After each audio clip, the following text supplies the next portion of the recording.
हवामहे कविम् कवीनामुपमश्रवस्तमम् ज्येष्ठराजम् ब्रह्मणाम् ब्रह्मणस्पत नः शृण्वन्नोतिभिः सेदसादनम् श्रीमहागणाधिपतये नमः। श्रीशिवसहस्रनामस्तोत्ररत्नपीठिका वन्दे शम्भुमुमापतिम् सुरगुरुम् वन्दे जगत्कारणम्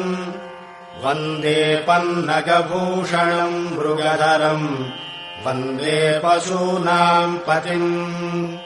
वन्दे सूर्यशशाङ्कवह्निनयनम् वन्दे मुकुन्दप्रियम् वन्दे भक्तजनाश्रयम् च वरदम् वन्दे शिवम् शङ्करम्। वासुदेवः ततः स प्रयतो भूत्वा मम तात युधिष्ठिरा प्राञ्जलिः प्राह विप्रर्षिर्नाम सङ्ग्रहमादितः उपमन्युः ब्रह्म प्रोक्तैर्ऋषिप्रोक्तैर्वेदवेदाङ्गसम्भवैः सर्वलोकेषु विख्यातम् स्तुत्यम् स्तोष्यामि नामभिः महद्भिर्विहितैः सत्यैः सिद्धैः सर्वार्थसाधकैः ऋषिणा तण्डिना भक्त्या कृतैर्वेदकृतात्मना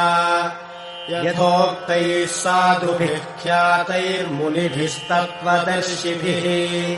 प्रवरम् प्रथमम् स्वर्ग्यम् सर्वभूतहितम् शुभम् श्रुतैः सर्वत्र जगति ब्रह्मलोकावतारितैः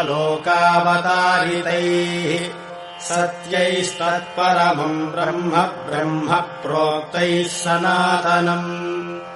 वक्ष्ये यदुकुलश्रेष्ठ शृणुष्वापहितो मम वरयैनम् भवम् देवम् भक्तस्त्वम् परमेश्वरम् तेन ते श्रावयिष्यामि यत्तद्ब्रह्म सनातनम् न शक्यम् विस्तरात् कृत्स्नम् वक्तुम् शर्वस्य केनचित् युक्तेनापि विभूतीनामपि वर्षशतैरपि यस्यादिमध्यमान्तानि गम्यन्ते न सुरैरपि कस्तस्य शक्नुयाद्वक्तुम् गुणान् कास्म्येन माधव